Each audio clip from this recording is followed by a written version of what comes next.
Oke, baik, selamat malam lagi buat kita semua. Suara saya terdengar jelas toh? Oke, kita akan masuk ke topik yang kedua. Izinkan saya share screen ya.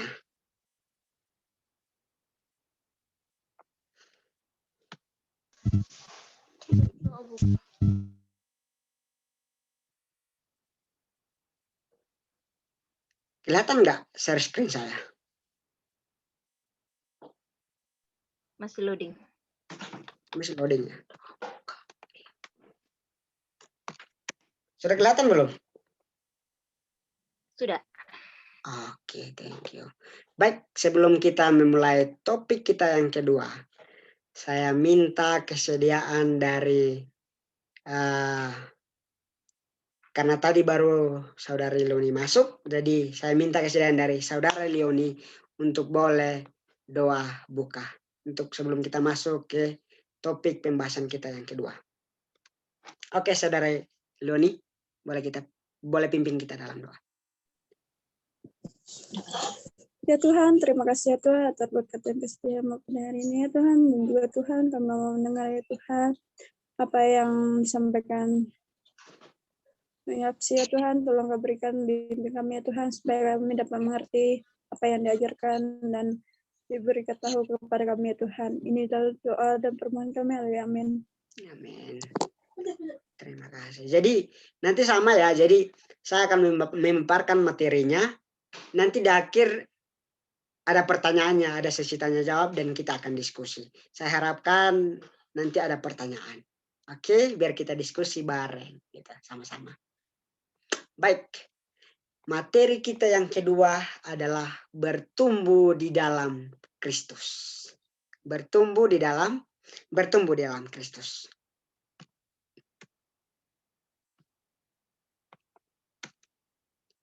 Menjadi pertanyaan, apa itu bertumbuh di dalam Kristus? Nah, jadi apa itu bertumbuh di dalam Kristus? Yang dimaksud di sini adalah bertumbuh jasmani maupun rohani umat Kristen di dalam Kristus atau kita menjadi dewasa sebagai orang Kristen. Jadi bertumbuh dalam Kristus adalah yang maksudnya di sini adalah bagaimana kita umat Kristen bertumbuh secara jasmani maupun rohani di dalam Yesus atau di dalam Kristus.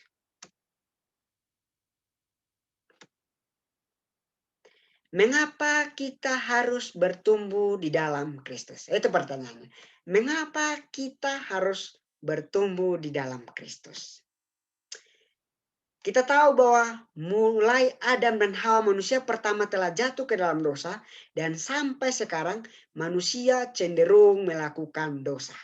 Oleh karena dosa itulah Yesus menjelma menjadi manusia untuk mati di kayu salib dan menyelamatkan manusia dari upah dosa, yaitu maut. Di dalam Roma 6 ayat 23, sebab upah dosa ialah maut, tetapi karunia Allah ialah hidup yang kekal di dalam Kristus Yesus Tuhan kita. Jadi mengapa kita harus bertumbuh di dalam Kristus?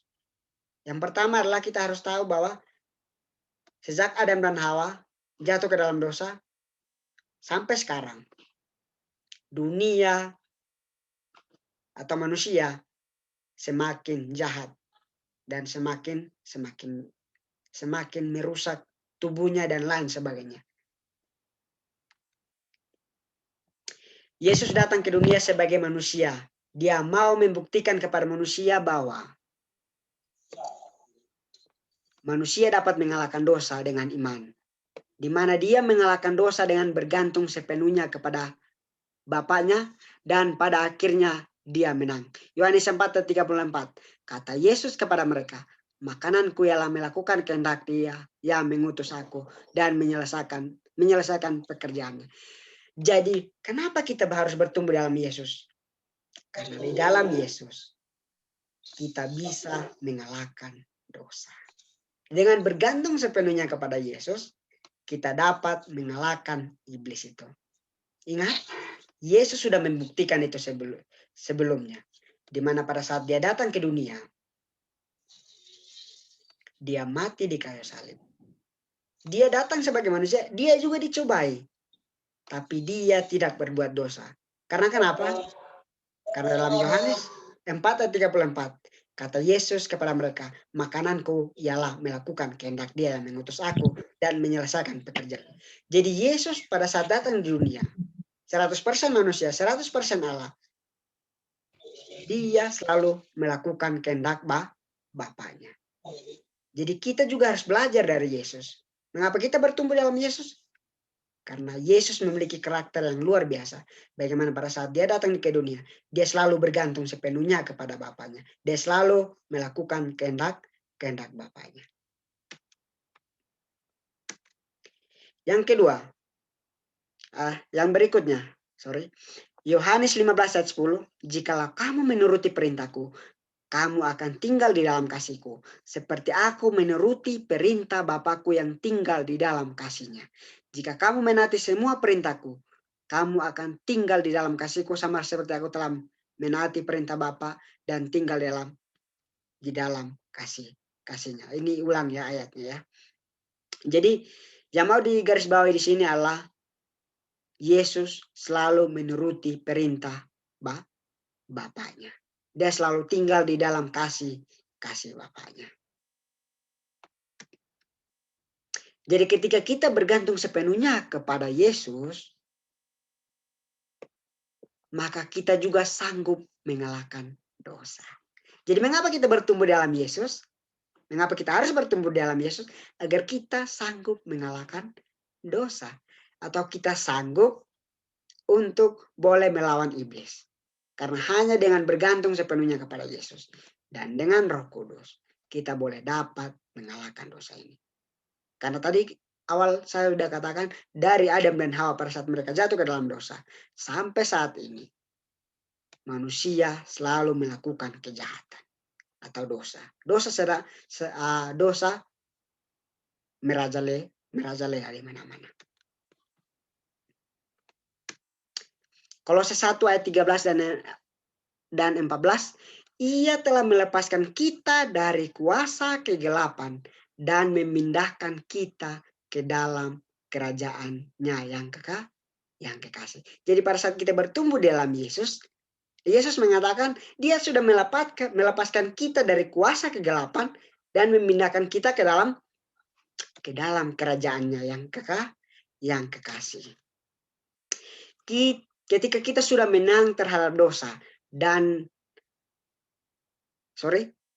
ketika kita sudah menang terhadap dosa dengan bergantung sepenuhnya kepada Tuhan, maka kita akan diberi mahkota. Menarik ya. Pada saat kita sudah menang terhadap dosa, kita menang terhadap iblis, dengan kita bergantung sepenuhnya kepada Tuhan Yesus, maka upah kita akan diberikan mahkota. Yakobus 1:12, berbahagialah orang yang bertahan dalam pencobaan, sebab apabila ia sudah tahan uji, ia akan menerima mahkota kehidupan yang dijanjikan Allah kepada barang siapa yang mengasihi dia. Jadi dikatakan bahwa orang-orang yang berbahagia adalah orang-orang yang akan bertahan di dalam setiap masalah atau pencobaan. Karena ketika dia sudah tahan uji atau dia sudah menang, maka dia akan menerima mahkota kehidupan yang dijanjikan Allah kepada mereka yang mengasihi dia. Di dalam Wahyu pasal 2 ayat 10, jangan takut terhadap apa yang harus engkau derita. Sesungguhnya iblis akan melemparkan beberapa orang dari antaramu ke dalam penjara supaya kamu dicobai dan kamu akan beroleh kesusahan selama 10 hari. Hendaklah engkau setia sampai mati dan aku akan mengurunkan kepadamu mahkota kehidupan. Nah, jadi Wahyu juga mengatakan bahwa Tuhan akan mengurunkan mahkota kepada mereka yang setia sampai mati. Matius 19:1-9. Dan setiap orang yang karena namaku meninggalkan rumahnya, saudaranya laki-laki atau saudaranya perempuan, bapak atau ibunya, anak-anak atau ladangnya, akan menerima kembali 100 kali lipat dan akan memperoleh hidup yang kekal. Ini bukan karena meninggalkan orang tua atau keluarganya karena berbuat jahat, enggak. karena berani menerima Yesus sebagai juru selamatnya. Berani untuk melakukan apa yang Yesus mau. Dan mungkin saudara-saudaranya membenci dia. Dan pada akhirnya dia harus memisahkan diri dari keluarga itu. Tuhan mengatakan bahwa akan menerima kembali 100 kali lipat dan akan memperoleh hidup yang kekal. Di dalam Matius pasal 25 ayat 46. Dan mereka ini akan masuk ke tempat siksaan yang kekal. Tetapi orang benar ke dalam hidup yang kekal. Hanya orang yang hidup atau bertumbuh di dalam Yesus. Mereka ini akan memiliki kehidupan yang benar. Dan mereka akan memiliki kehidupan yang kekal itu. Yohanes 5:24. Aku berkata kepadamu, sesungguhnya barang siapa mendengar perkataanku dan percaya kepada dia yang mengutus aku, ia mempunyai hidup yang kekal dan tidak turut dihukum. Sebab ia sudah pindah dari dalam maut ke dalam hidup. Jadi kita harus bertumbuh dalam Yesus. Yang artinya kita harus menjadikan Yesus sebagai satu oknum yang luar biasa dalam kehidupan kita. Agar kita pun dapat menerima kehidupan yang kekal itu.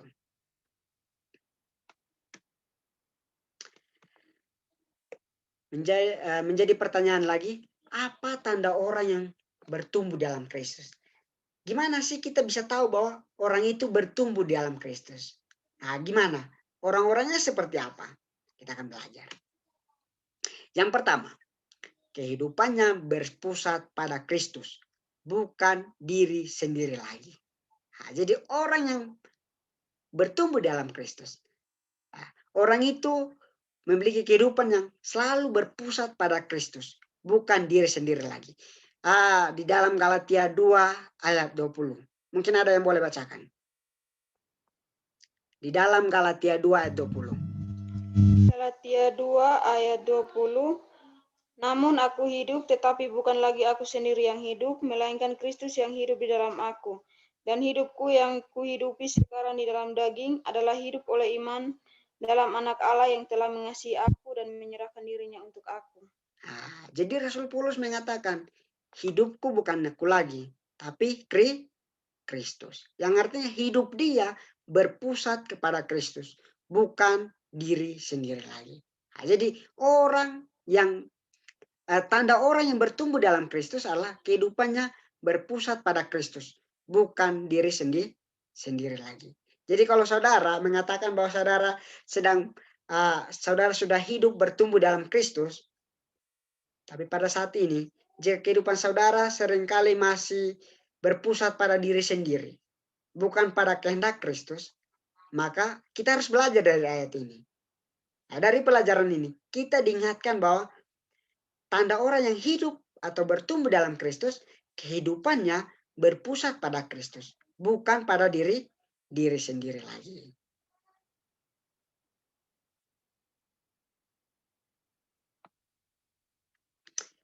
Yang berikutnya adalah kehidupan yang mau dipimpin oleh Roh Kudus. Jadi tanda orang yang bertumbuh dalam Kristus adalah kehidupan yang mau dipimpin oleh Roh Kudus. Mungkin ada yang boleh bacakan Yohanes 14 ayat yang ke-17.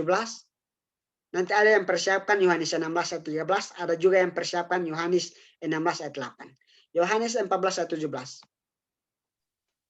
Yohanes 14 ayat 17, yaitu roh kebenaran, dunia tidak dapat menerima dia, sebab dunia tidak melihat dia dan tidak mengenal dia. Tetapi kamu mengenal dia, sebab ia menyertai kamu dan akan diam di dalam kamu. Oke. Di dalam Yohanes 16 ayat 13. Yohanes 16 ayat 13. Tetapi apabila ia datang, yaitu roh kebenaran, ia akan memimpin kamu ke dalam seluruh kebenaran, sebab ia tidak akan berkata-kata dari dirinya sendiri, tetapi segala sesuatu yang didengarnya, itulah yang akan dikatakannya, dan ia akan memberitakan kepadamu hal-hal yang akan datang. Oke. Ada yang boleh bacakan Yohanes 16 ayat 8? Yohanes 16 ayat 8. Dan kalau ia datang, ia akan menginsafkan dunia akan dosa, kebenaran, dan penghakiman. Nah, jadi ia itu adalah Roh Kudus itu sendiri.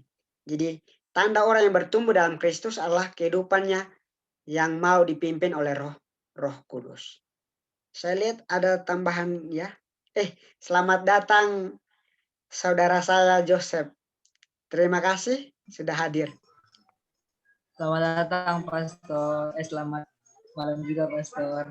Oke, terima kasih. Oke, kita lanjut. Yang berikutnya, suatu kehidupan yang kasih dan persatuan. Nah, jadi tanda orang yang bertumbuh dalam Kristus adalah dia memiliki kehidupan yang penuh kasih dan persatuan. Coba baca dalam Yohanes pasal 13 ayat 34. Yohanes 13 ayat 34, Aku memberikan perintah baru kepada kamu, yaitu supaya kamu saling mengasihi sama seperti aku telah mengasihi kamu, demikian pula kamu harus saling mengasihi. Nah, ini adalah perintah Allah. Ya, kita harus memiliki kehidupan yang penuh kasih. Jadi kalau kita mengaku kita anak Allah, kita mengaku bahwa Yesus adalah Tuhan kita, maka kita harus mengikuti perintahnya, yaitu kita harus hidup di dalam kasih. Ada yang boleh bacakan Yohanes pasal 15 ayat 12 sampai ayat yang ke-17? Yohanes 15 ayat 12 sampai 17 atau 12 17. Oh, sorry. Yohanes 15 ayat 12 dan juga Yohanes 15 ayat 17. Oke. Yohanes 15 ayat 12. Inilah perintahku, yaitu supaya kamu saling mengasihi seperti aku mengasihi kamu. Ayat yang ke-17. Inilah perintahku kepadamu, kasihilah seorang akan yang lain. Oke. Jadi kalau kehidupan yang penuh kasih, maka ada persatuan di situ. Nah, jadi tanda orang yang bertumbuh di dalam Kristus adalah dia memiliki kehidupan yang penuh kasih dan suka mau bersatu. Jadi kalau saudara-saudari, teman-teman sekalian, kalau masih ada keinginan diri sendiri atau ego, mari kita hilangkan. Karena kita harus hidup di dalam Kristus. Jadi kalau orang mau hidup dalam Kristus, dia harus memiliki kehidupan yang penuh kasih dan persatuan.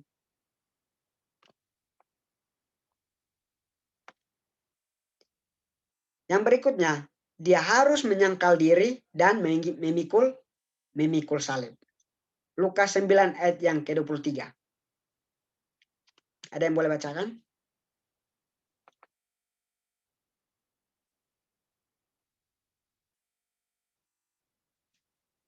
Lukas 9 ayat yang ke-23.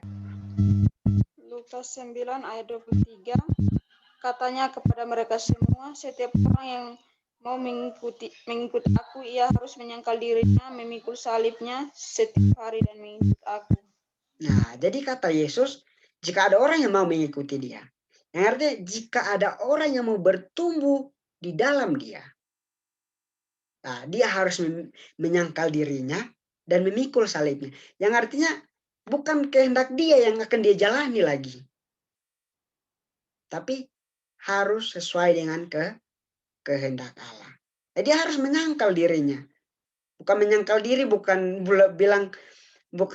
dikasih nama Yapsi, menyangkal diri jadi pergi perkenalan nama, bukan Yapsi, tidak seperti itu. Menyangkal diri yang artinya keinginan kita sendiri, kita harus salibkan keinginan kita itu. Dan biarkan keinginan Tuhan yang ada dalam kehidupan kita. Seperti itu. Baik. Materi kita sangat singkat juga. Jadi kita tiba pada kesimpulannya. Yang pertama, kita harus bertumbuh di dalam Kristus, baik dalam jasmani maupun rohani kita. Kita harus bertumbuh dalam Kristus. Kenapa kita bertumbuh dalam Kristus? Tadi kita udah belajar kan? Yesus sudah memberi contoh kepada kita pada saat dia di dunia. Dia dapat mengalahkan setan. Dia dapat mengalahkan pencobaan. Jadi pada saat kita bertumbuh dalam Kristus, kita menjadikan Kristus satu-satunya orang atau oknum yang memimpin kehidupan kita, maka kita juga akan sanggup atau dimampukan oleh Yesus melalui Roh Kudus juga. Kita dapat menang terhadap iblis atau dosa-dosa atau keinginan-keinginan kita sendiri. Jadi yang pertama kita harus bertumbuh dalam Kristus baik dalam jasmani maupun rohani kita. Yang berikutnya, manusia telah jatuh ke dalam dosa dan Tuhan Yesus sudah mati dan menebus kita dari upah itu. Jadi kehidupan kita sudah penuh dengan dosa. Dan upah dosa adalah maut.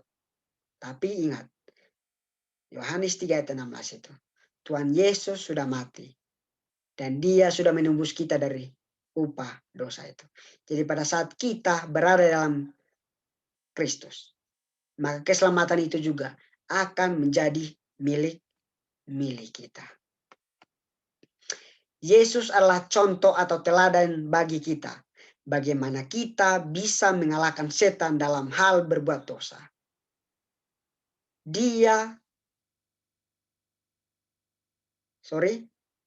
Yesus selalu bergantung sepenuhnya kepada Bapaknya dalam menghadapi iblis. Jadi ini adalah suatu kehidupan yang diajarkan Yesus. Bagaimana cara dia menghadapi setan. Dia selalu bergantung sepenuhnya kepada Bapaknya. Ya, jadi kita juga pada saat kita mau menang terhadap dosa atau menang terhadap iblis, kita harus selalu tinggal di dalam Yesus. Yang berikutnya, upah bagi mereka yang menang terhadap iblis adalah mahkota kehidupan. Nah, jadi kita harus hidup di dalam Yesus. Karena ketika kita hidup di dalam Yesus, kita menang terhadap dosa, kita menang terhadap iblis, maka kita akan menerima suatu berkat yang luar biasa. Suatu upah yang luar biasa, istimewa, yaitu mahkota kehidupan. Baik, itu materi-materi yang sudah saya paparkan bagaimana kita bertumbuh di dalam Yesus. Baik. Saya buka sesi pertanyaan dengan topik itu ya, bertumbuh di dalam Yesus.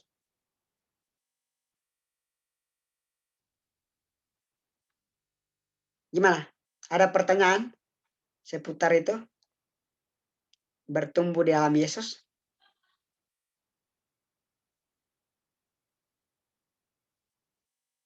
Atau mungkin ada tambahan dulu lah. Jika tidak ada pertanyaan, mungkin ada tambahan. Oke. Selamat malam, Pastor. Selamat malam, Pastor. Mau bertanya, maaf tadi terlambat. Saya mau bertanya, ini mengenai bertumbuh dalam Kristus.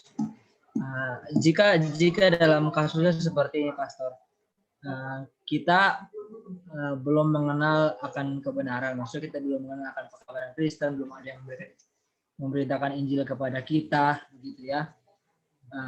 Apakah orang yang seperti itu masih bisa memiliki pengalaman bertumbuh dalam Kristus atau bagaimana kira-kira? Oke, jadi pertanyaannya sangat luar biasa. Bagaimana dengan orang-orang yang belum mengenal Kristus? Ya kan? Bagaimana dengan orang-orang yang belum mengenal Kristus?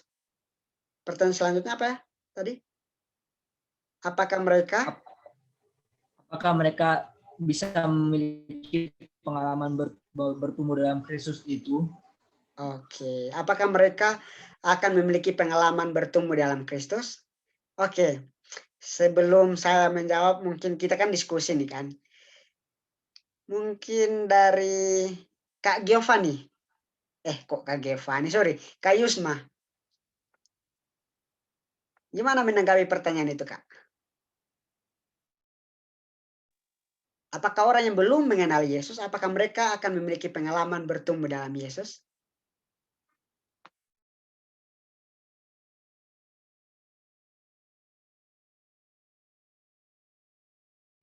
Kalau menurut saya,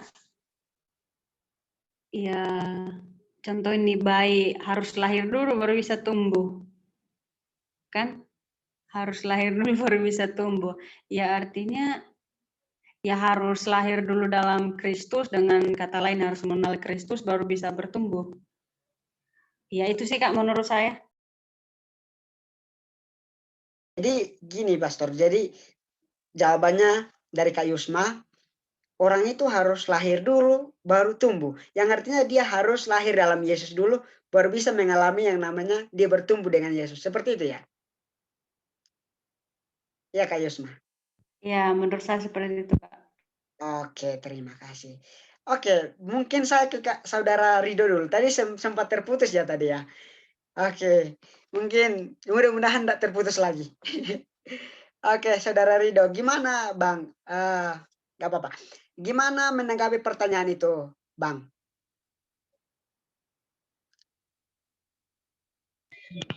Jadi menurut saya sependapat dengan Kak Ismawati yang mengatakan seperti bayi yang lahir. Akan seperti gitu. Betul. Oke, bagus jawabannya juga. Oke, dari Kak Lini. Gimana Kak Lini?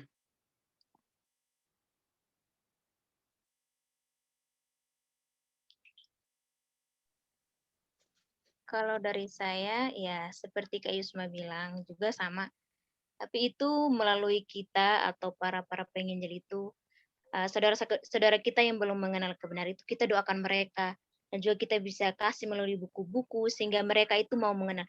Kalau kita nggak kasih tahu mereka, ya pasti mereka juga tidak bisa bertumbuh atau bisa mengenal akan Kristus. Jadi melalui buku-buku atau para penginjil kita saling mendoakan mereka. Kalau Tuhan berkehendak dan Roh Kudus bekerja kepada mereka, pasti mereka akan memiliki pertumbuhan bersama Kristus, ya, melalui mereka bisa menerima Yesus sebagai juru selamat. Terima kasih. Oke, terima kasih. Oke, mungkin Saudara Leoni boleh buka videonya. Saya tadi ada lihat Kak Dila di situ. Saudara Leoni, masih ada di tempat? Iya, masih. Oke, Kak Dila. Saya ke Kak Dila dulu. Tadi Kak Dila sempat dengar nggak pertanyaannya? Oke, kalau nggak dengar biar saya ulangi ya. Jadi pertanyaan dari sahabat kita, Saudara Joseph bilang, kan materi kita bertumbuh dalam Kristus. Menjadi pertanyaan, apakah mereka yang belum mengenal Kristus? Apakah mereka juga akan mengalami yang namanya mereka akan bertumbuh dalam Kristus atau gimana?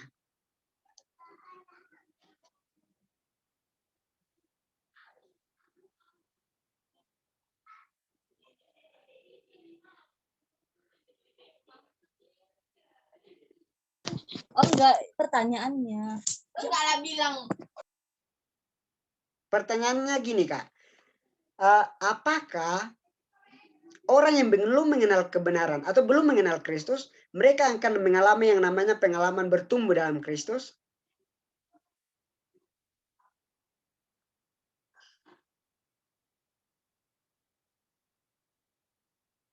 Jangan salah. Enggak. Kalau gitu. Oke, mungkin sebelum Kak Dila jawab, mungkin saya ke Kak Emma dulu. Kak Emma?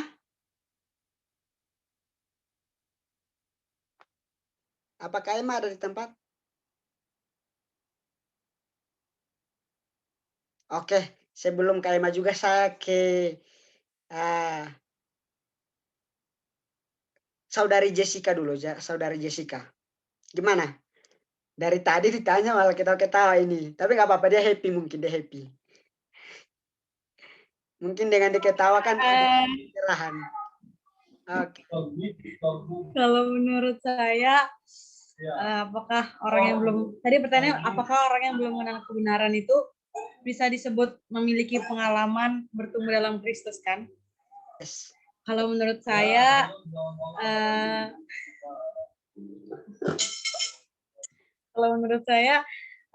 ya itu nggak bisa dibilang begitu. Karena kenapa? karena mereka belum mengenal kebenaran itu kan. Jadi mereka belum bisa dibilang belum bisa memiliki pengalaman itu. Jadi kita kan harus kenal dulu, maksudnya kayak kita harus kenal, misalnya kita kenal sama orang, kita harus kenal dulu siapa dia, kita harus tahu dia gimana orangnya, baru kita bisa akrab kan sama dia, gitu kan. Itu contohnya aja. Gimana kalau orang yang belum mengenal kebenaran, mereka bisa dibilang bertumbuh dalam Kristus. Itu enggak sih kalau menurut saya. Terus ada juga di dalam Alkitab di Roma 2 ayat 12, di situ dibilang sebab semua orang yang berdosa tanpa hukum Taurat akan binasa tanpa hukum Taurat, dan semua orang yang berdosa di bawah hukum Taurat akan dihakimi oleh hukum Taurat. Jadi kalau menurut saya mereka belum bisa dibilang itu sebagai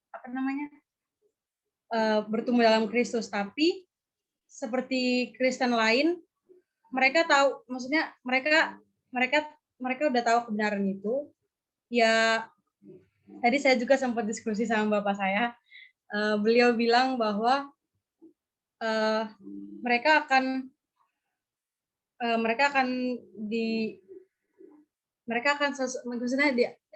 dihukum sesuai dengan apa yang mereka tahu gitu. Jadi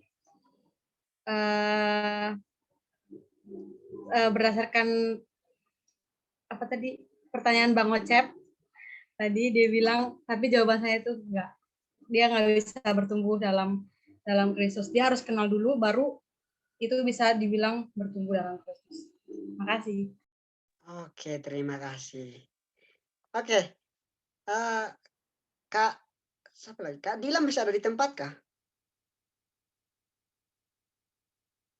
Halo Kak Dila. Dinyalakan berdiri. Oke, gimana Kak Dila pendapat? Menurut kakak gimana?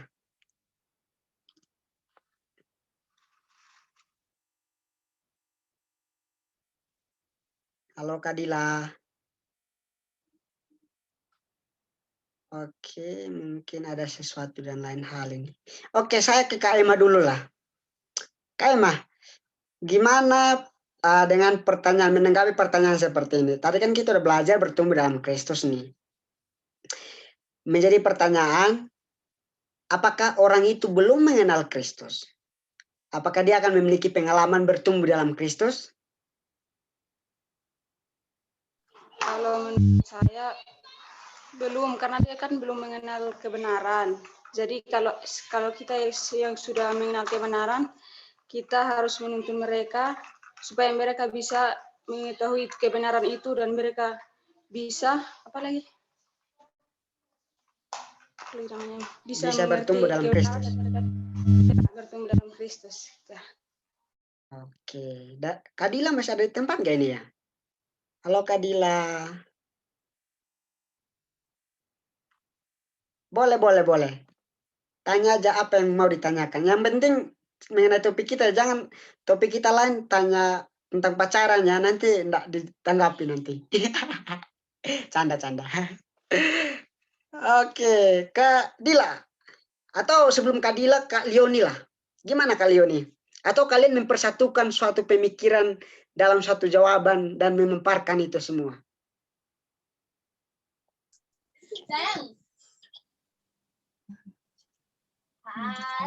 Iya, menurut saya. Kakak ngomong lah ya Kak, biar satu. Oke, mungkin di kamar lagi berisik juga ya kayaknya ya. Bisa enggak ngomong? Kalau enggak bisa enggak apa-apa sih. Ya, menurut saya ya Kak, kalau orang belum mengenal Kristus, belum bisa bertumbuh sepenuhnya dalam Kristus. Karena apa? Karena di dalam kehidupan saya sendiri, kalau saya belum mengenal dan belum percaya kepadanya, belum sepenuhnya saya percaya dan mengenal Kristus, berarti saya belum sepenuhnya bisa bertumbuh dalam Kristus. Karena saya belum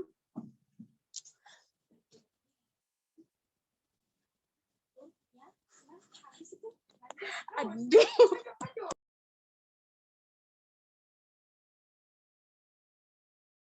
Lanjut, nggak apa-apa.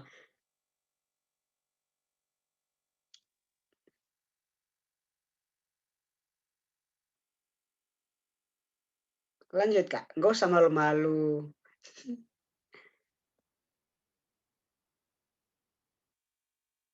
Gimana?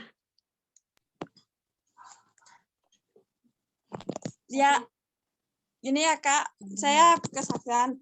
Contohnya diri saya sendiri. Saya kan baru masa Advent. Sebenarnya saya belum sepenuhnya mengenal Advent gitu. Jadi dulu tulang saya pendeta Seragi. Dia bertanya kepada saya, ini, Leonie, apakah kamu percaya kepada Kristus?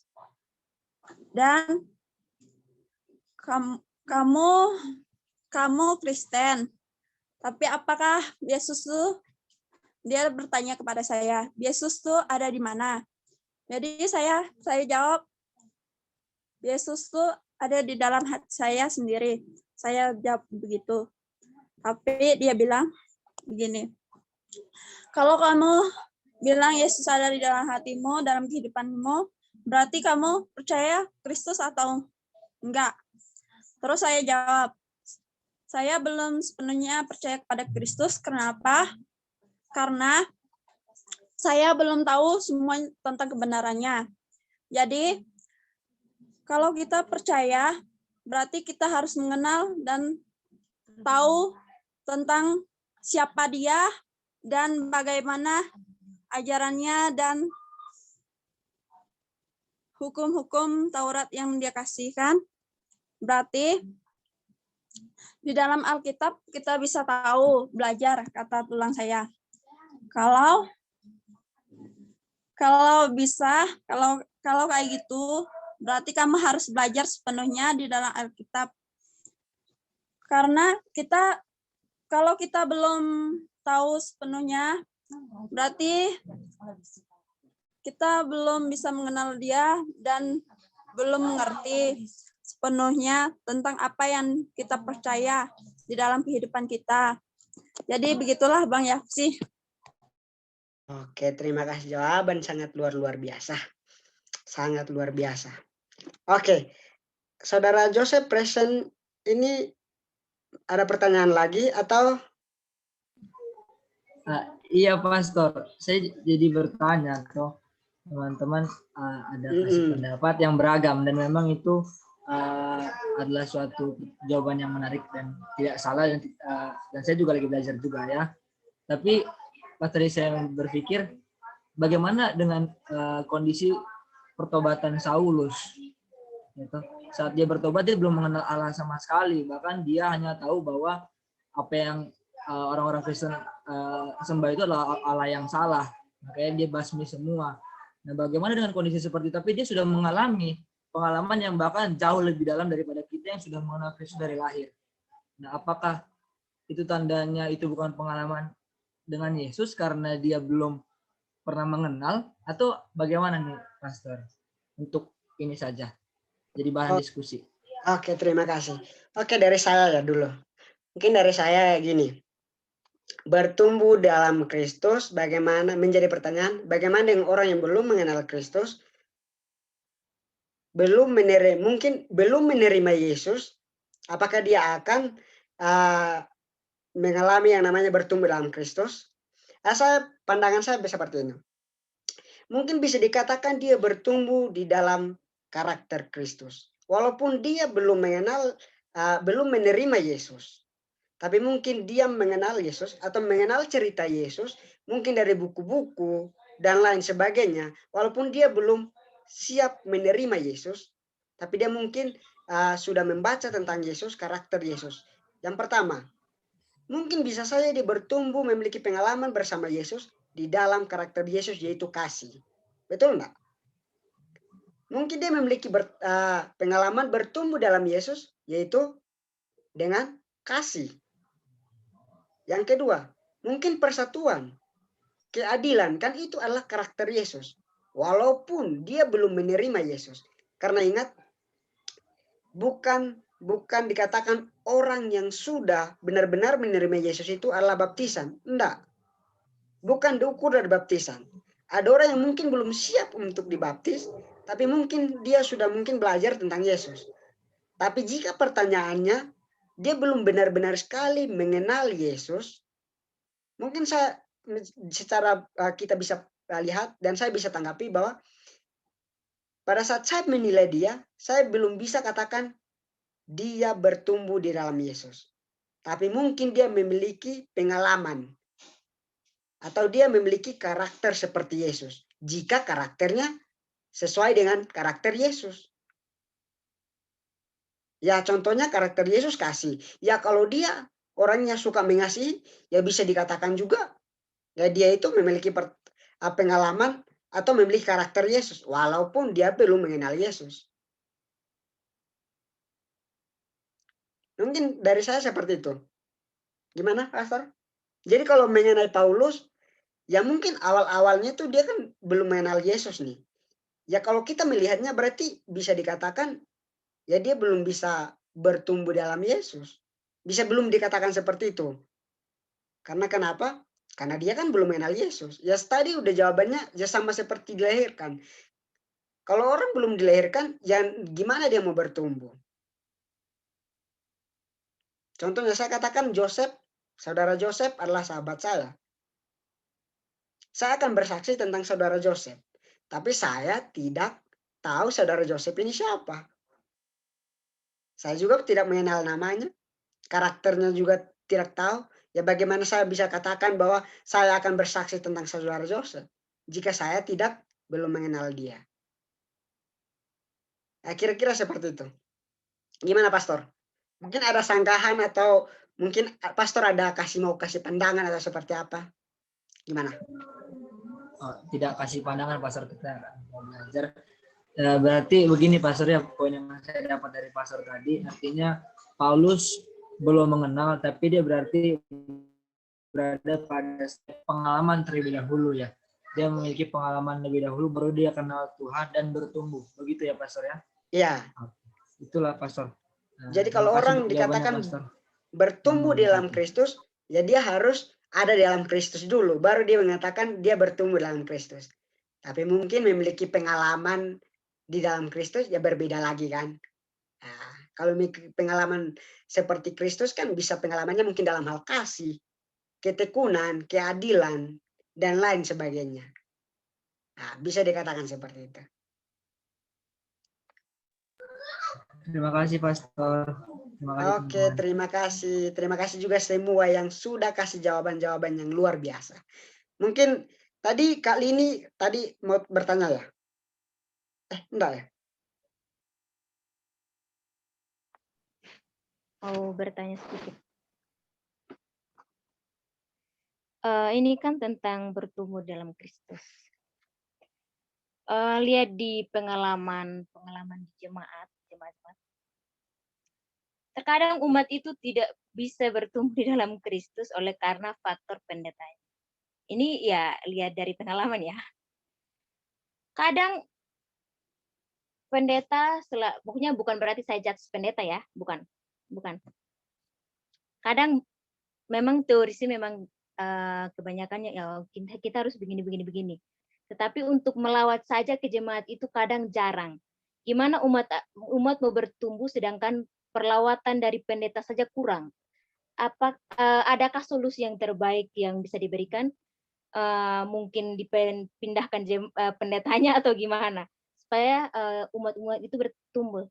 Karena kadang jujur saja kalau saya merasakannya, tidak tahu teman-teman, kadang cuma cari jiwa. Tanda kutip buat KKR cuma cari jiwa. Setelah itu lepas umat-umat dan kayak seperti ada gembala domba yang tidak ada gembalanya. Jadi kita sebagai umat ini untuk bertumbuh pun susah. Gimana solusi dan cara terbaik supaya kita sama-sama bertumbuh? Walaupun memang masuk surga itu satu-satu orang, tidak boncengan motor atau sama satu mobil. Tapi ya sebagai tugas seorang pendeta itu kan harus merangkul, membuat umatnya itu bertumbuh. Seperti begitu. Jadi solusi atau caranya gimana supaya umat itu bertumbuh? Soalnya pengalaman dari yang kita lihatnya itu seperti begitu. Itu pertanyaan saya. Oke, terima kasih. Pertanyaan sangat luar biasa. Saya menanggapi pertanyaan seperti ini. Ini dari saya sebelum teman-teman. Jika ada pendeta seperti itu, ya itu kesalahan pendeta itu sih sebenarnya. Karena dia tidak merangkul anggotanya, dia tidak mendidik anggotanya untuk bertumbuh dalam Kristus. Nah, solusi yang mau saya katakan di sini adalah jangan sampai kita juga menjadi jemaat yang mau bertumbuh dalam Kristus, tapi harus berpatokan pada pendeta.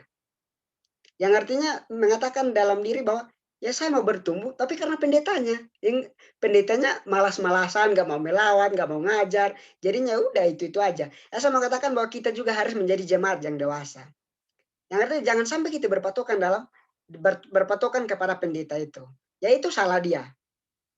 Tapi kita juga harus menjadi jemaat yang dewasa. Ya kita juga harus belajar untuk belajar mandiri. Artinya kita belajar Alkitab. Nah, kita belajar sendiri. Nah, jika ada pertanyaan yang lain, mungkin kita nggak tahu, mungkin ada pertanyaan, ya kita bisa mungkin konsultasi dengan pendeta itu. Dan pendeta itu jika tidak ada tanggapan, ya kita konsultasi aja sama yang lain. Kan bukan pendeta hanya dia kan. Ya tapi kalau disuruh jawab, suruh pindah pendetanya, saya nggak bisa jawab kan. Saya kan masih PhD juga gitu. Jadi jangan sampai iman kerohanian kita bertumbuh hanya berpatokan pada pendeta. Kembali kepada diri kita. Mau belajar? Ya belajar. Karena ingat, belajar Alkitab tidak membutuhkan gelar. Mau lu S1, S2, S3 baru belajar Alkitab. Enggak. Siapapun itu boleh belajar Alkitab. Dan tadi udah bilang, kalau belajar Alkitab, kita harus meminta Roh Kudus. Karena itu adalah ilham dari Roh Kudus. Nah, Roh Kudus itu pasti diberikan kepada setiap orang. Bukan mengenal jabatan, pangkat, dan lain sebagainya. Siapapun itu. Ketika mau belajar Alkitab, pasti ketika dia minta Roh Kudus, pasti Roh Kudus itu ada. Dan yang berikutnya, saya mau kasih tanggapan. Jika ada anggota jemaat yang menemukan seperti itu, kita mungkin ya bukan mengambil bagian dari pendeta. Mungkin ketika kita tahu, kita bisa menolong anggota jemaat tersebut juga ya. Jadi anggota jemaat dengan anggota jemaat, tidak apa-apa. Belajar sama-sama. Tanpa harus ada pendeta itu. Kita tetap belajar bersama-sama untuk bertumbuh dalam Kristus. Jadi pesan yang mau saya sampaikan adalah bertumbuh dalam Kristus. Jangan sampai ada suatu penghalang untuk kita bertumbuh dalam Kristus. Baik itu pendeta maupun siapapun itu. Kita harus menjadi jemaat yang dewasa juga. Belajar untuk mandiri, belajar Alkitab sendiri. Dan belajar dan meminta kuasa Tuhan. Pasti Tuhan kasih Roh Kudus. Dan kita akan mengerti. Itu dari saya. Saya minta dulu dari siapa lagi? Mungkin Saudara Joseph gimana menanggapi pertanyaan ini? Oke, terima kasih Pastor. Nah, jadi pertanyaan yang menarik ya dari kali ini ya. Mengenai ini artinya dibutuhkan keterlibatan langsung dari pendeta. Memang ada di beberapa jemaat yang seperti itu ya Kak. Saya juga sebagai anggota jemaat awam, kadang ada pendeta yang jarang melawat kita merasa seperti dianaktirikan, ya kan. Ada aja seperti itu. Dan memang sifat dasar manusia tidak bisa adil ya, dan tidak bisa terlalu aktif untuk pekerjaan Tuhan gitu kan. Jadi ya seperti yang tadi Pastor Yapsi katakan, itu adalah hal yang tepat dan menurut saya Pastor Yapsi menjawab dengan bijak ya. Karena memang tugas utama dari seorang pendeta adalah menjaga tingkat kerohanian dari jemaatnya. Tapi lebih besar lagi tanggung jawab kita secara pribadi untuk menjaga kerohanian kita masing-masing. Jadi tidak ada ketergantungan kerohanian kita bertumbuh kalau dilawat. Ya. Kalau ini kita pahit-pahitnya saja. Pasti hanya berapa persen dari antara kita yang kalau dilawat itu merasa terberkati atau merasa bahwa tiba-tiba ada Roh Kudus datang ya. Malah biasanya kita merasa pendeta ini kayaknya karena lapar makanya ke rumah supaya dapat makanan gitu. Ada aja seperti itu. Nah, jadi perlawatan tidak selamanya menjamin adanya pertumbuhan kerohanian. Perlawatan tidak selamanya menjamin adanya pengalaman dengan Kristus. Tapi tanpa perlawatan pun kita bisa bertumbuh, ya kan? Kembali ke zaman para rasul dan para rasul dan nabi. Mereka tidak ada yang melawat sama sekali ke rumah-rumah, saya rasa ya. Buka-buka bawa pisang seperti sekarang. Kita lebih baik mungkin, saya rasa. Tapi mereka tetap bertumbuh dalam Kristus. Artinya kita tidak bisa memang kurang tepat tindakan pendeta ya, dia tidak mau melawat karena kan itu suatu kewajiban, memang kurang tepat. Tapi kita ada kalanya bisa maklumi sebagai manusia, ada aja kemalasan seperti mau di pendeta pun pasti malas untuk melawat, untuk ikut-ikut seperti kita ini, ada aja pendeta yang malas. Tapi tadi mau saya ingatkan dengan kebijakan dari jawaban dari Pastor Yapsi bahwa kerohanian kita, kerohanian kali ini, saya, lalu Kak Yusma, dan yang lain itu tidak bergantung pada perlawatan pendeta seberapa sering. Tapi tergantung seberapa kita mengizinkan Tuhan melawat kita punya hati. Jadi Tuhan sendiri yang harus lawat kita dengan kita mengizinkan dia masuk dalam hati kita dengan membaca firman, berdoa, menyisihkan waktu untuk Tuhan. Nah, itu yang lebih kita perlukan daripada sekedar pelawatan fisik dari seorang pendeta. Itu yang sekedar hiburan bagi saya untuk perawatan pendeta. Artinya kita dipedulikan begitu. Tapi untuk pertumbuhan rohaninya, lebih penting untuk kita ajak Tuhan, izinkan Tuhan melawat kita punya hati. Itu mungkin yang bisa saya tambahkan, Pastor. Semoga membantu jawaban dan memuaskan untuk kali ini. Teman-teman semuanya, terima kasih. Terima kasih banyak, Pastor, atas jawaban yang luar biasa juga. Mungkin Kak Yusma masih ada di situ, Kak? Ya, Kak. Oke, gimana Kak menanggapi pertanyaan itu? Ini kan kami dua kan calon pendeta nih. Kalian kan anggota jemaat. Ya gimana tanggapan dari anggota jemaat lah? Contohnya seperti ini kejadiannya.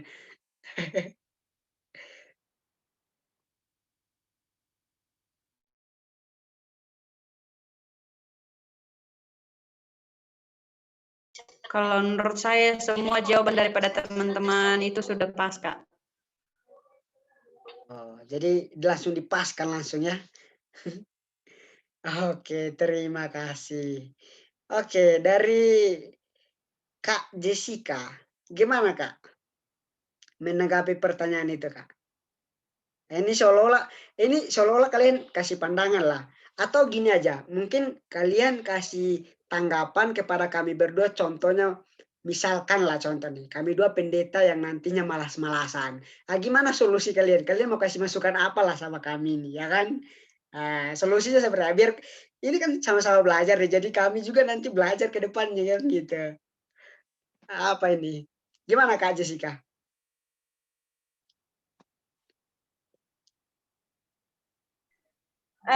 Kalau menurut saya tadi apa yang dijelasin Bang Yapsi dan Bang Ocep itu udah sangat mewakilkan ya. Tapi pesan juga buat para abang-abang ini kan udah mau jadi pendeta ke depannya ya kan. Tadi kata Bang Yapsi gimana kalau kalian jadi pendeta yang malas gitu kan. Jadi pendeta yang malas. Ya kalian harus ingat lagi, maksudnya kalian jadi pendeta itu buat apa? Kan pasti kalian ada komitmen kan? Iya kan? Kalau misalnya kalian nggak ada komitmen, kalian ambil, maksudnya komitmen kalian jadi pendeta, ya udah nggak usah jadi pendeta gitu maksud. Kalau kalian emang nggak mau melayani jemaat kalian, atau kalian malas-malesan, atau bisa dibilang cuma ya makan gaji buta lah kan, cuma makan gaji dari jemaat kalian, ya udah mending kayak nggak usah jadi pendeta sekalian gitu.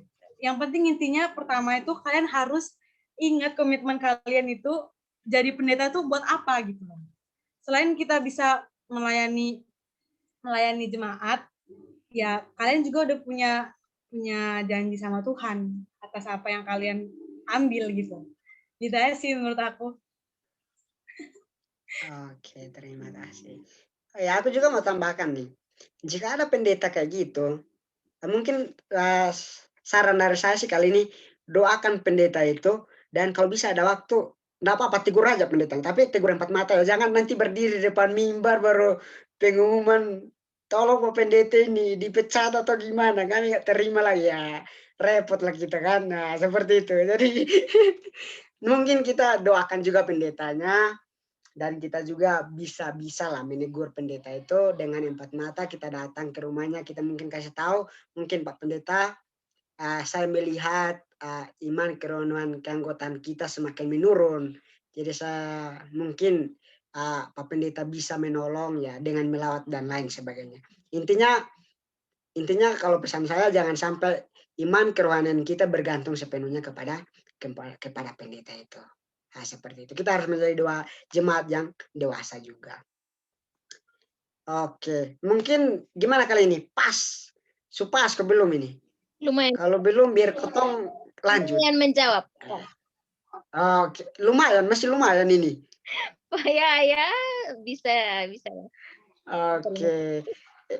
Intinya enggak bisa kami jawab dipecat ya, karena ya nanti malah kami yang enggak diterima nanti jadi pendeta. Oke. Mungkin tadi saudara Jessica sudah kasih masukan. Itu pertanyaan sangat bagus buat kami juga untuk perlu kami renungkan. Mungkin solusi lah. Kami minta solusi dari Kak Leoni. Gimana solusi Kak bagi kami pendeta yang malas-malasan? Apa yang Kak akan mau lakukan kepada kami? Atau apa yang harus kami lakukan gitu? Gimana Kak?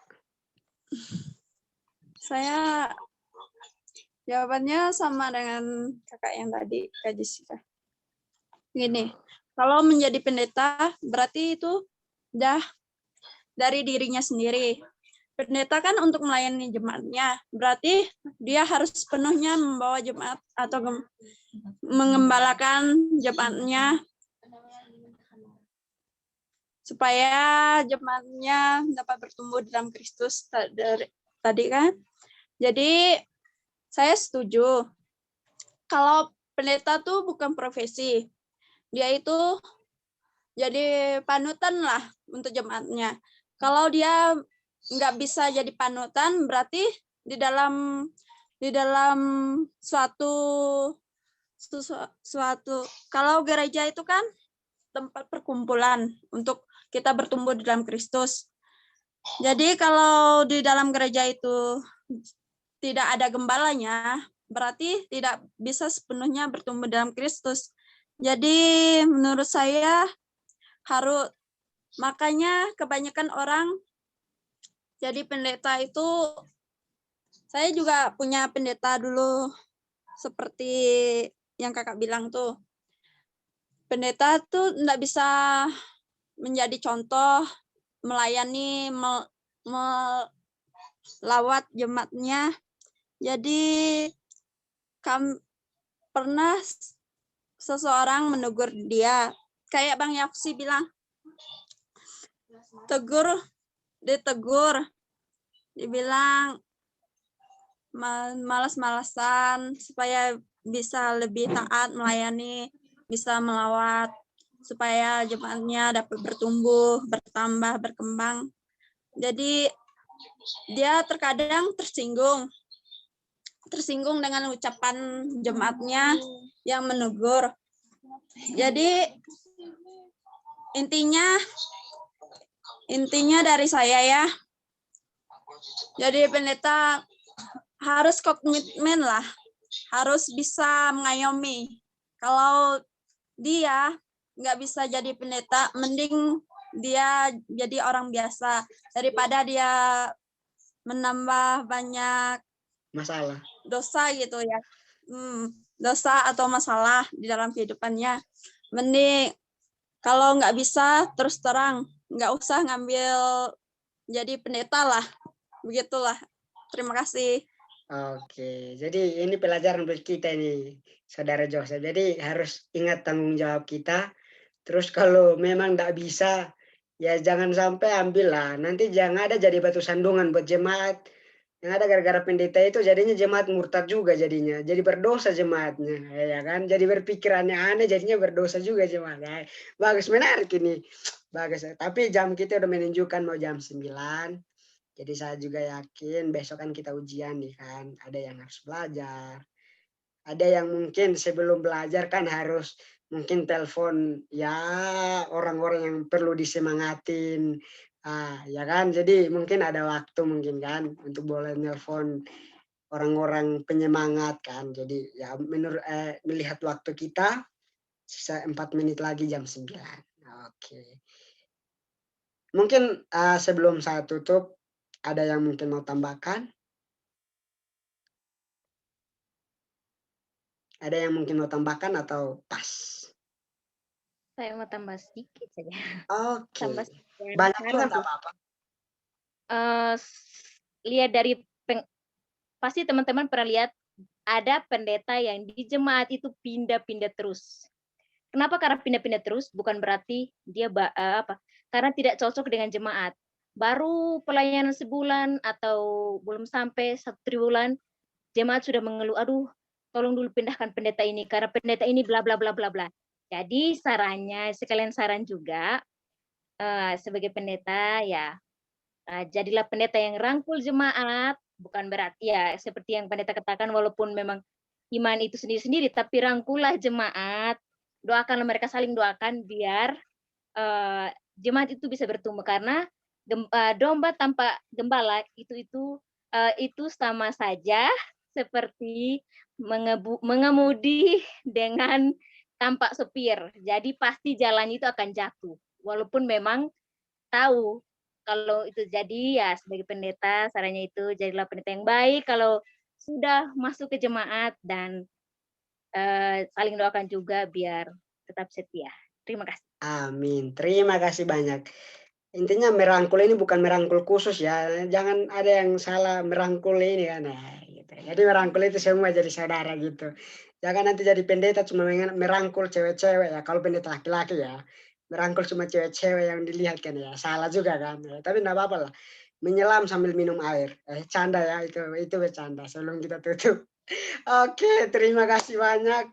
Kalian luar biasa. Kalian sudah aktif. Saya harap apa yang sudah saya paparkan, topik yang sudah saya paparkan, semoga itu boleh membawa iman kerohanian kita untuk bertumbuh di dalam Yesus. Membawa iman kerohanian kita untuk menuju satu level yang lebih tinggi lagi. Jika sekarang masih ada di level 2, mungkin dengan kita belajar malam ini, dia naik satu level, yaitu level 3, atau bila perlu naik level 4. Oke? Sekali lagi, terima kasih banyak. Kalian sudah mau hadir dalam acara untuk kita belajar bersama-sama.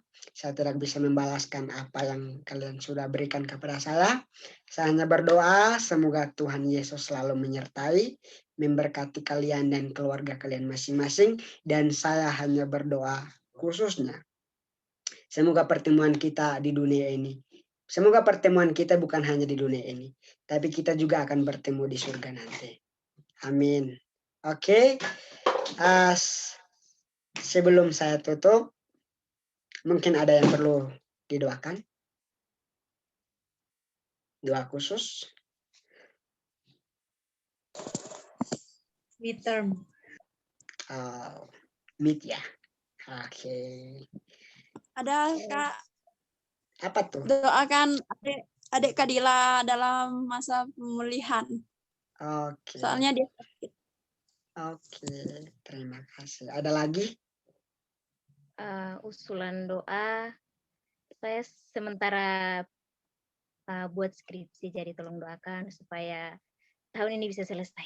Amin, puji Tuhan. Oke, ada lagi sebelum saya doakan?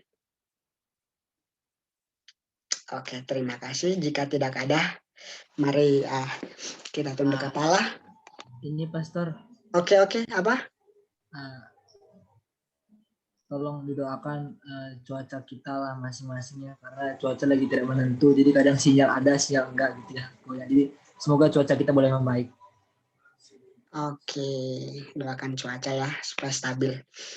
Oke, jika tidak ada lagi, kita tunduk kepala dan kita berdoa. Kita sama-sama berdoa. Tuhan, terima kasih Tuhan atas kasih dan cinta-Mu, atas pertemuan indah yang Engkau berikan kepada kami ya Tuhan. Tuhan, pada saat ini kami mau datang di hadapan hadirat-Mu memohon pertolongan-Mu Tuhan. Kami sadar kami manusia yang lemah, kami penuh dengan dosa. Ampuni kami, layakkan kami untuk boleh datang memohon di hadapan hadirat-Mu ya Tuhan. Bapa yang surga, Bapa yang baik. Pada saat ini mau berdoa bagi kami kelompok kecil yang ada di sini ya Tuhan. Kami sudah belajar bersama-sama tentang firman Tuhan. Kami sadar kami manusia lemah. Kami manusia berdosa. Kami membutuhkan pertolongan dari kuasa Roh Kudus-Mu. Agar firman itu boleh berakar dan berbuah di dalam kehidupan kami. Bantu kami untuk menjadi saksi-saksi-Mu dimanapun kami berada ya Tuhan. Bapa yang surga, Bapa yang baik. Pada saat ini hamba mau berdoa. Kami bersatu hati, kami berdoa. Kami akan mengikuti ujian mid semester Tuhan. Sekiranya Engkau memberi hikmat kebijaksanaan dari surga. Roh pengingat yang baik bagi kami. Agar apa yang telah kami pelajari. Ketika kami menghadapi ujian, kami menerima soal. Kami boleh dapat mengisinya dengan baik dan benar. Dan kami akan menerima hasil yang luar biasa. Dan itu membawa sukacita bagi kehidupan kami, bagi keluarga kami. Dan menjadi kepujian, kehormatan bagi nama-Mu saja. Bapa yang surga, Bapa yang penuh kasih. Pada saat ini, hamba juga berdoa bagi adik dari Kadila yang dalam proses pemulihan. Kiranya berkat tangan kasih-Mu. Kau menjamah tubuhnya. Dan biarlah dia dapat secepatnya pulih dari penyakitnya. Dan bisa itu semua hanya membawa sukacita bagi keluarga, menjadi kepujian kehormatan bagi nama-Mu saja. Engkau berkati juga kali ini yang dalam proses skripsi. Tuhan, Kau berikan roh semangat. Kau berikan hikmat kebijaksanaan dari surga ya Tuhan. Dan biarlah ia dapat menyelesaikan semuanya ini tepat pada waktunya. Dan menjadi kepujian, kehormatan bagi nama-Mu. Dan menjadi sukacita bagi dia dan keluarganya Tuhan. Hamba berdoa bagi cuaca yang tidak stabil. Kiranya dengan kasih-Mu, Engkau akan menstabilkan cuaca yang kami hadapi saat ini ya Tuhan. Bapa yang surga, Bapa yang baik. Pada saat ini, hamba mau berdoa bagi saudari Jessica, saudari Lini, saudari Emma, saudari Leoni, saudari Dila, dan saudara Joseph. Kau berkati kami Tuhan. Kau berkati keluarga kami. Kiranya berkat kesehatan, umur panjang, hikmat kebijaksanaan dari surga, serta kasih, sukacita, damai sejahtera dari surga, senantiasa menjadi bagian kami dan keluarga kami, mulai dari sekarang hingga sampai selama-lamanya. Harapan kami Tuhan, bukan saja pertemuan yang kami di dunia ini, tapi kami yakin dan percaya. Kiranya Engkau datang pada kali yang kedua menjemput umat-Mu. Kami juga akan bertemu di dalam kerajaan surga. Bapa yang baik, ampuni kami orang berdosa ya Tuhan. Jika ada pergumulan dalam hati masing-masing kami, pegang selalu tangan kami dan yakinkan kami bahwa Engkau selalu berada bersama-sama dengan kami. Dan kami akan menang melawan setiap pergumulan hidup kami bersama Engkau. Ampuni kami orang berdosa ya Tuhan. Kami mohonkan semuanya ini hanya dalam satu nama yang indah, yaitu Yesus Kristus yang adalah Tuhan dan Juru Selamat kami. Amin. Oke. Saya mau buka kamera, kita foto. Saudara Joseph boleh nggak bantu saya? Soalnya saya nggak tahu cara screenshot pakai laptop ini gimana. Ya malum lah. Nanti saya belajar dulu lagi lah. Boleh nggak di screenshot kita? Boleh Pak. Oke.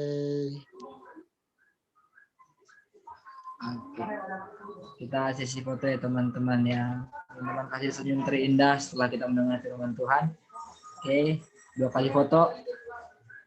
Foto pertama 1, 2, 3.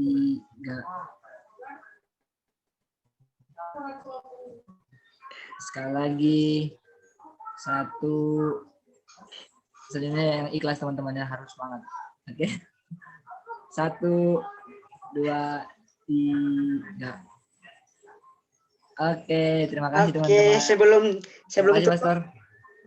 Sebelum tutup, saya akan buat video. Jadi kalian itu kita ngomong sama-sama, semangat mengikuti ujian dan semangat bekerja. Oke? Semua unmute aja, nggak apa-apa. Semangat mengikuti ujian dan semangat bekerja, Tuhan memberkati. Oke? Oke, saya hitung dulu ya. Semua. 1, 2, Apa 3. tadi, Pastor? Oke, ulang ya. Sorry. Sabar, ulang. Semangat mengikuti ujian. Ujian, semangat untuk bekerja. Tuhan Oke. Yesus memberkati. Nah, gitu. Oke. Siap. Semangat mengikuti ujian, semangat bekerja, Tuhan Yesus memberkati. Oke? Oke. 1, 2, 3. Semangat mengikuti ujian, semangat bekerja, Tuhan memberkati.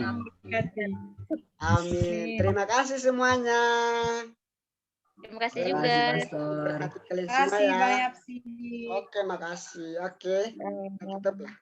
Yang mau keluar, dikeluarkan diri sendiri atau mau saya yang keluarkan? Keluar Canda. sendiri, Pastor. Oh gitu ya. Oke. Tapi tumben kok nggak habis ya waktunya. Trial kali ini yang trial. Sabar Jadi dulu. lebih dari 40 menit. Aku save dulu, belum di save loh. Aduh. Ih, kayak